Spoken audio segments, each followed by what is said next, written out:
Imaginez un instant que vous viviez une vie normale, entouré de vos proches, de vos amis, puis, un jour, tout bascule. Vous êtes enlevé, disparaissant sans laisser de traces pendant des années, et lorsque vous revenez enfin, votre histoire est si incroyable que personne ne semble la croire. Pourtant, ce sont des histoires réelles, des récits qui ont secoué l'Amérique et le monde entier, des témoignages de souffrance, de résilience et d'espoir retrouvé. Ces personnes ont disparu pendant des années, et quand elles sont revenues, elles ont bouleversé nos perceptions de ce que l'on pensait possible. Steven Steiner. Son histoire, tragique mais marquante, est l'un des récits les plus bouleversants de kidnapping et de survie que l'Amérique ait connu. En 1972, Steven était un garçon de 7 ans vivant à Merced, en Californie. Une petite ville tranquille où il menait une vie apparemment ordinaire avec sa famille. Ce jour-là, cependant, sa vie a été brutalement interrompue. Tandis qu'il marchait sur la route, un homme étrange, Kenneth Parnell, l'a enlevé. Parnell n'était pas un inconnu dans le domaine des crimes, mais il a manœuvré avec une efficacité effrayante ce jour-là. Il a enlevé Steven, l'a mis dans son véhicule et l'a emmené dans une région isolée des montagnes. Dès lors, la vie de Steven a été plongée dans l'ombre de la peur, de l'isolement et de l'incertitude.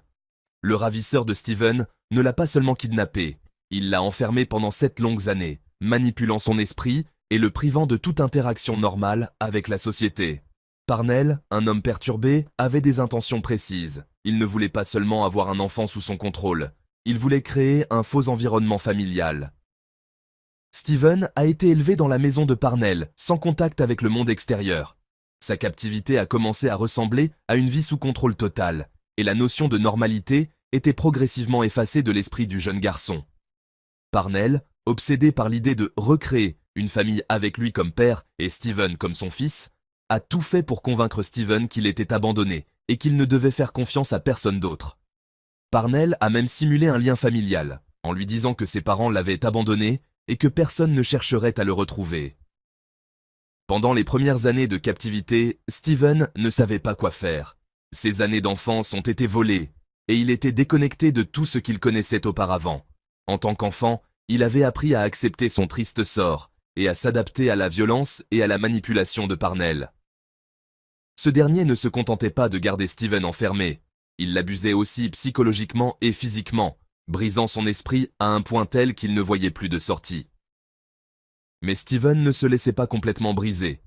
Au fil des années, une forme de résilience s'est lentement construite en lui. Le garçon, ayant grandi sous l'emprise de son ravisseur, a commencé à se questionner, à réfléchir à sa situation, tout en nourrissant l'espoir ténu de pouvoir s'échapper un jour. Et cet espoir allait se matérialiser d'une manière surprenante. L'histoire de sa libération commence réellement en 1980, lorsqu'un événement marquant se produisit. Steven, maintenant âgé de 14 ans, rencontra un autre enfant, un jeune garçon nommé Timothy White, qui avait été enlevé par Parnell. Cette rencontre serait décisive pour Steven. C'est en devenant responsable de Timothy, un enfant plus jeune et plus vulnérable, que Steven a commencé à remettre en question son existence et son rôle sous le contrôle de Parnell.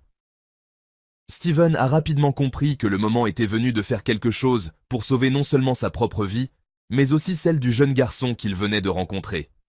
Après 7 ans de captivité, Steven, désormais adolescent, a réussi à élaborer un plan. En 1980, il a pris son courage à 2 mains et, avec Timothy à ses côtés, a réussi à s'échapper de l'emprise de Parnell. Leurs évasions n'étaient pas simples. Ils ont traversé une zone éloignée et dangereuse, marchant à travers les montagnes et les forêts, avant de finalement trouver refuge dans une station-service. Ils ont rencontré des policiers qui ont immédiatement compris qu'il s'agissait de 2 enfants disparus et ont rapidement alerté les autorités. Le retour de Steven Steiner a été un moment de stupeur et d'émotion pour tout le pays. L'affaire a fait la une des journaux, car elle représentait bien plus qu'une simple histoire de kidnapping. C'était une histoire de survie pure et dure. Une histoire où un garçon avait survécu à des années d'isolement, d'abus et de manipulation. Les retrouvailles avec sa famille ont été marquées par des sentiments partagés. Steven était heureux de retrouver ses parents, mais il avait aussi du mal à s'adapter à la vie normale après avoir vécu si longtemps dans un monde enfermé et artificiel. Le choc de retrouver sa famille biologique a été immense. Bien que Steven ait retrouvé sa famille, il avait passé trop de temps loin d'eux, et des ajustements étaient nécessaires pour retrouver une relation stable. Steven a par la suite continué à partager son histoire et à faire parler de lui, devenant une voix forte dans les discussions sur le kidnapping, la manipulation mentale et la résilience face à des situations extrêmes. Mais la tragédie ne s'arrêta pas là. Steven, après être devenu adulte, a continué à vivre avec les séquelles de son expérience traumatisante.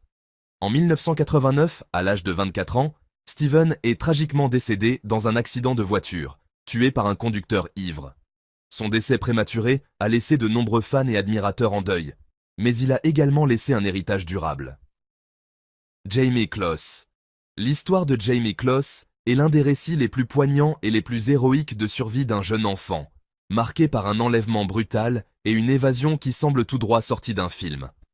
Cependant, ce qu'elle a vécu est bien réel, et son incroyable force de caractère a captivé l'Amérique tout entière.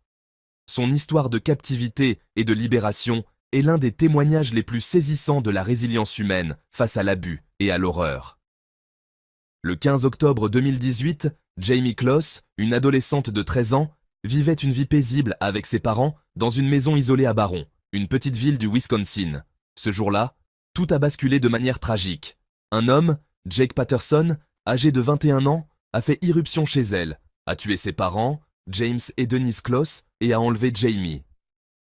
C'est une histoire qui commence dans l'effroi et la violence, mais qui va prendre une tournure incroyable. Patterson, un homme avec un passé trouble, n'était pas un criminel bien connu, mais il avait planifié son acte avec une précision macabre. Avant même de tuer les parents de Jamie, Patterson avait observé la famille pendant plusieurs jours. Il savait exactement où ils vivaient et connaissait les habitudes de la famille. En arrivant à la maison des Closs, il a brisé une fenêtre pour pénétrer à l'intérieur et après avoir tué les deux parents de Jamie d'une manière brutale, il a enlevé la jeune fille. Il l'a ensuite emmenée dans une cabane isolée dans la forêt, à des kilomètres de la maison où elle avait vécu.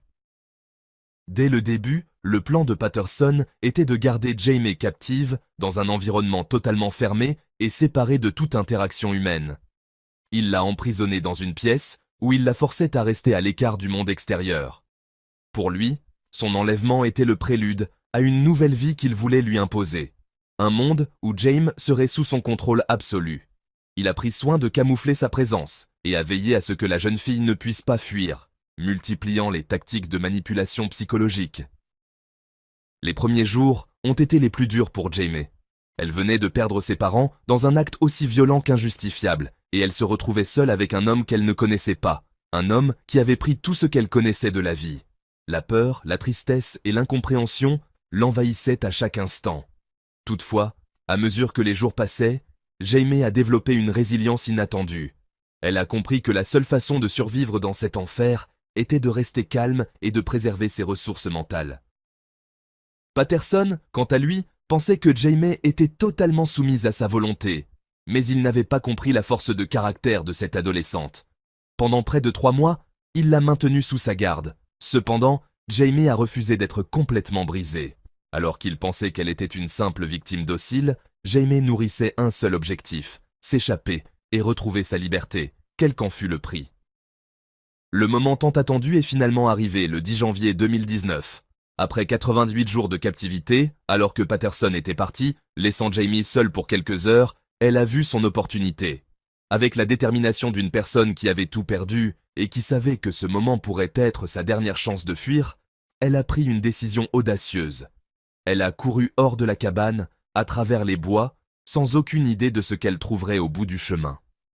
Tout ce qu'elle savait, c'était qu'elle ne pouvait plus rester là, que l'avenir ne serait plus jamais comme avant, si elle ne fuyait pas maintenant. En courant à travers la neige, les pensées de Jamie étaient un mélange d'adrénaline pure et de peur viscérale. Elle savait que si elle se faisait attraper, il n'y aurait pas d'autre chance. Mais contre toute attente, sa détermination a payé. Elle a trouvé une maison voisine où une femme, Christine, a vu la jeune fille courir et l'a immédiatement recueillie.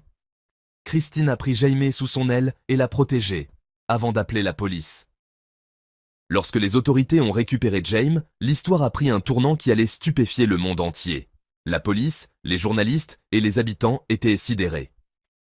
Après 3 mois de recherches intensives et d'espoirs déçus, Jamie Closs avait retrouvé sa liberté, en parfaite santé et sans aucune trace de blessure grave, bien que son esprit soit naturellement marqué par ce qu'elle avait vécu.